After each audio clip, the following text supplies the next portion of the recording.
Бүгін мен парламент мінберінен өкілетті органның депутаты ғана емес, қазақ қоғамының белсенді азаматы, тәжірибелі журналист ретінде сөз сөйлеп, қоғам жұртшылығына үндеу жасағым келеді. Оның үстіне жер шарының үлкен ауқымын соғыс өрті шарпып, бізге тақау Парсы шығанағы мен таяу шығыс елдері соғыс аймағына айналған кезде, мен бұл сөзімді елдің ертеңі мен қауіпсіздігіне деген азаматтық жауапкершілікпен және саясаткерлік жанашырлықпен арнаймын.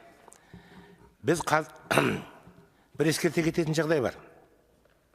Әлдекімдер айтып жүргендей, мен биліктің насихатшысы емеспін. Мен мемлекеттілік пен мемлекетшілдіктің, тәуелсіздіктің тұрақтылығы мен елдің тұтастығын сақтаудың насихатшысымын. Менің сөзім осы тұрғыда айтылады. Біз қазір әлем елдері арасындағы қарым-қатынас тәртібі күрт өзгеріп, күрделі саяси тәуекелдер қарқын алған, экономикалық тұрақтылық теңселіске тап болған алмағайып әрі өлара кезеңде тұрмыз. Бүкіл әлемнен тыныштық кетіп, дүние отқа оранып жатқанын көріп отырмыз. Біз бұған дейін талай сындарлы кезеңнен өтіп, бірлік пен берекенің қажеттігін терең түсіндік. Қазіргі сәт қателікті кешірмейтін, парасет пен пайымды шешімді қажет ететін кезең.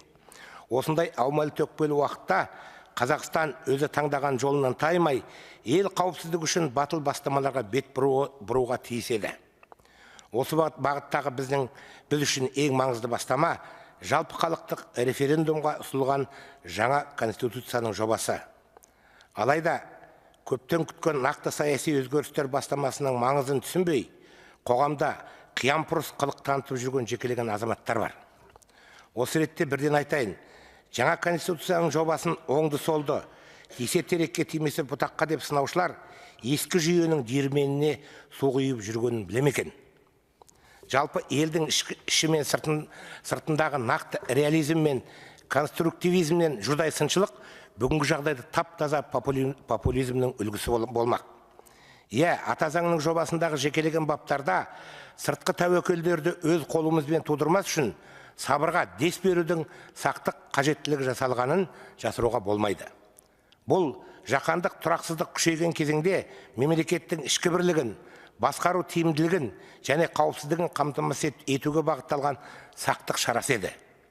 Дәл осы тұста қоғамда жаңа конституция суперпрезиденттік жүйені қайтадан қалпына келтіреді деген қаңқу сөздер тарап жүр.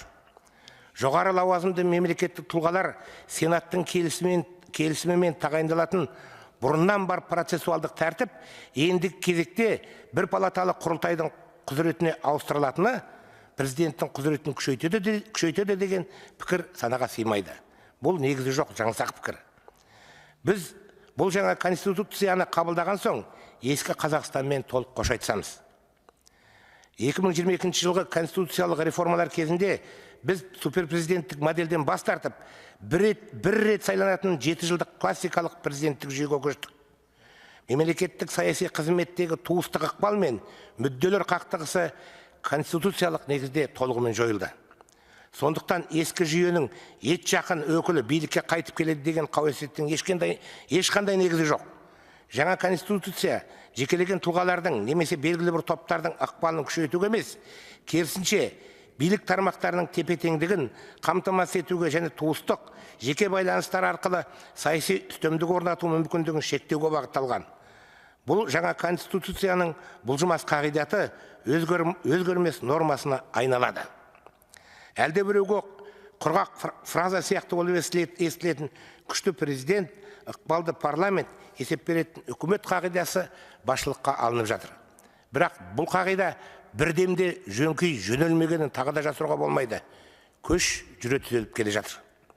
Мемлекет басқару жүйесінде тежеу мен тепе-теңдік принципін бекіткен нақты стратегиялық бұл қадам қадау даму үстінде. Қазақстанның жаңа тарихында бұл даму жолы кейіннен тарихи шешім болды деп бағаланары кәдік. Құрметті әріптестер, біз жаңа конституция арқылы Қазақстанды тұрақты, әділ және заманауи мемлекетке айналдыруымыз қажет. Біз регресске емес, жасампаз прогресске қызмет етейік. Біз азаматтардың сенімін басты орынға қойып, бірінші кезекте мемлекет мүддесін Депутат Бапейдің микрофонын қосыңыздар. Біз азаматтардың сенімін басты орынға қойып, бірінші кезекте мемлекет мүддесін қорғауымыз қажет. Бұл біздің тарихи миссиямыз, стратегиялық бағытымыз, азаматтық парызымыз болуы тиіс. Ендеше, преамбуласы мен жеті бірдей бабында тәуелсіздік пен егемендікті, елдің тұтастығы мен мемлекеттілікті қорғау маңыздылығы күйттелген жаңа конституцияның шұғыл қажеттілігін енді түйсін алдық па? Дабылы дүлей тәуекел туған шақта қоғамның онлайн протесттік бөлігі қоздырып жатқан ішкі толқу мен тұрақсыздық қандай қатер тудыратын бағамдай алуымыз тиіс. Әлбетте, референдумда ата заңды қолдау немесе оған қарсы дауыс беру қақысы әркімнің азаматтық ерік жігеріне байланысты шешім болмақ. Ол шешімге ешкімнің араласу құқы жоқ. Бірақ жер дүние соғыс дүмпуімен теңселіп тұрған кезде бізге бітіспес текетірес қажет пе? Жоқ әлде елдің ертеңі мен тәуелсіздің тұрақтылығына жан дәрмен азаматтық жауапкершілік қажет пе? Біз елдік және территориялық тұтастыққа тәнтіміз бе? Әлде бізді іштен ірітуге әуес әлде кімдердің әупіліне желігіп тоз-тоз болып жүре берейік пе? Осы сұрақтардың сұлбасы тұрғысынан айтар болсам, мен 15 наурызда баршаңызды референдумға қатысуға шақырамын. Әрбір дауыс Қазақстанның орнықты дамуының кепілі, әрбір саналы азамат еліміздің болашағының кепілі болуы тиіс деп санаймын. Ендеше бірге шешім қабылдайық. Келешекте ұрпағымыз баға беретін, кеше қайда болдың деп сұрайтын жаңа тарихты бірге жасауға тырысайық. Көп рахмет.